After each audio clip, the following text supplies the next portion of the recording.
Hi hello friends. இப்போ நம்ம ஒரு அற்புதமான ஒரு கோவில், அதுவும் வித்தியாசமான ஒரு கோவில்னே சொல்லலாம். இந்த கோவிலோட பார்த்தீங்கன்னா பெரமனார் அப்படின்னு சொல்லியிருக்காங்க. இது பார்த்தீங்கன்னா முந்திரி காட்டுக்குள்ள தான் இந்த கோவில் இருக்கு.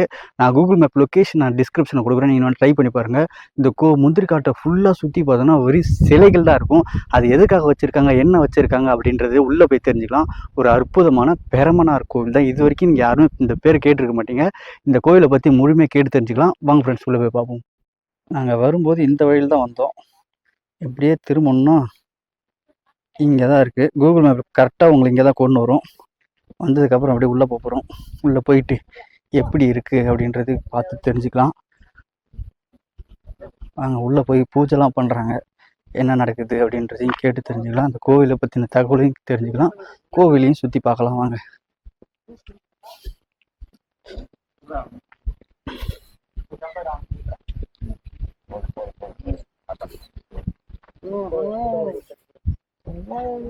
பெரம்பனார் கோயில் உருவான கதையும் இந்த தாழம்பட்டு உருவான கதையும், தாழம்பட்டுன்ற கிராமம் பாத்தீங்கன்னாக்கா ஒரு 200 வருஷத்துக்கு முன்னாடி ஒரு குடிபெயர்ந்த ஒரு ஊர், ஓமலூர் அப்படின்ற ஊர் பாத்தீங்கன்னா சேலம் மாவட்டத்தில இருந்து எங்களுடைய முன்னோர்கள் பாத்தீங்கன்னா வணிகம் செய்யறதுக்காக வந்திருக்காங்க. வந்த இடத்துல பாத்தீங்கன்னாக்கா அவங்களால ரிட்டர்ன் போக முடியல. திரும்ப போகும்போது நைட்டு தங்கிட்டு அவங்க அவங்க சொந்த ஊருக்கு போகும்போது அந்த ஊர்ல அவங்கள ஏத்துக்கல.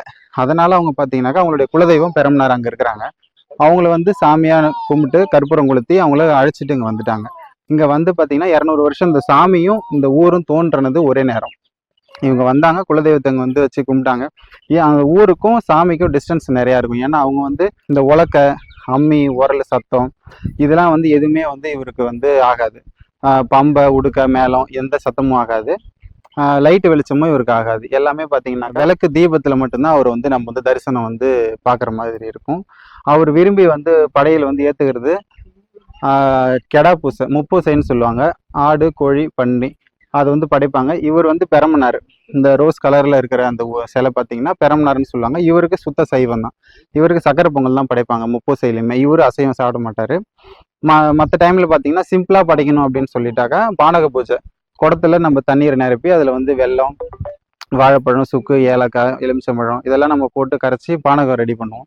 அது ரெடி பண்ணி நம்ம படைக்கிறது பானக பூஜைன்னு சொல்லுவோம். அது இது ஸ்பெஷலா திங்கக்கிழமை, புதன்கிழமை, வெள்ளிக்கிழமை பிரத்யேகமா படைப்பாங்க. முடியாதவங்க, வெளியில இருந்து வர்றவங்க, பயணிகள் ரொம்ப டிஸ்டன்ஸ்ல இருந்து வராங்க அப்படின்னாக்கா அவங்களுக்கு விருப்பப்பட்ட நேரத்துல, நாள்ல நல்ல நேரத்துல சாமியை தரிசனம் படைச்சிக்கலாம். அதே மாதிரி பாத்தீங்கன்னாக்கா அந்த சாமியும் ஊரும் ஒன்னோட ஒண்ணு ஒன்றி போன மாதிரி. இவர் உருவானது, இந்த ஊர் உருவானது ஒரே நேரம். ஆனா இதுக்கு முன்னாடியே பாத்தீங்கன்னாக்கா அவரு வேற ஒரு ஊர்ல இருந்தவர். இந்த சாமி குலதெய்வம் இங்க தன்னோட மக்கள் குடிபெயர்ந்ததுனால அவங்கள காக்குறதுக்காக இந்த இடத்துல குலதெய்வமா அவர் அமைஞ்சிருக்கிறாரு. இது பாத்தீங்கன்னாக்கா ஒரு தலைமுறை உருவாகுது இல்லைங்களா. இப்போ நான் இருக்கிறேன், எங்க அப்பா இருக்கிறாங்க.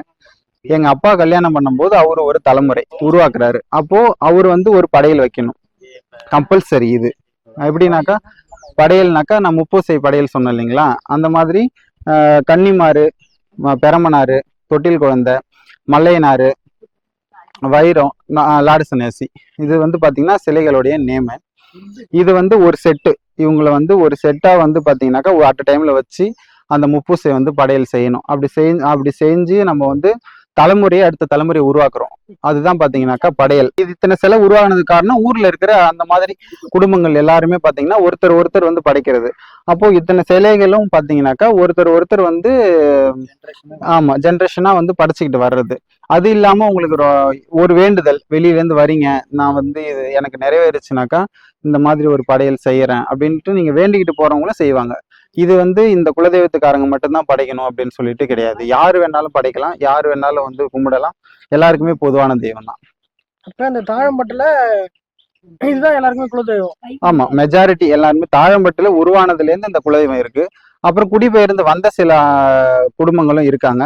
அவங்க ஊருக்கு பக்கத்திலே சின்ன சின்ன சிறு தெய்வங்களா ஐயனாரு, அந்த மாதிரி வீரன், அந்த மாதிரி எல்லாம் வச்சு கும்பிட்டுக்கிட்டு இருக்காங்க. இவர் பெரம்பனார்னு சொல்லுவோம். மூலவர் சிலை பாத்தீங்கன்னா ஆரம்பத்துல தீபமா தான் வச்சு கும்பிட்டுக்கிட்டு இருந்தாங்க. சிலை இல்லாம கல்லா வச்சு கும்பிட்டுக்கிட்டு இருந்தாங்க. அதுக்கப்புறமா அவங்களுக்குள்ள பாத்தீங்கன்னா பெரியவங்களுக்கு அந்த தரிசனம் கிடைச்சி, சிலையோட தரிசனம் இந்த மாதிரி தான் எங்களுக்கு அமைக்கணும் அப்படின்னு சொல்லிட்டு அவங்களுக்கு தரிசனம் கிடைச்சி அந்த சிலையோட உருவத்தை வந்து கனவுல காமிச்சு அதுக்கப்புறம் தோன்றினது தான். இது வந்து ஒரு இந்த கோவிலுக்கு வரணும்னா எப்படி வரணும்? எண்ணெய் தேய்ச்சி குளிச்சுட்டு வரணும். கண்டிப்பா கம்பல்சரி வந்து பாய்ஸ் அண்ட் ஜென்ஸ் எண்ணெய் தேய்ச்சி குளிச்சுட்டு வரணும். அசைவம் சாப்பிட்றவங்க, சைவம் சாப்பிட்றவங்க தலை குளிச்சுட்டு வந்தாலுமே பிரச்சனை இல்லை.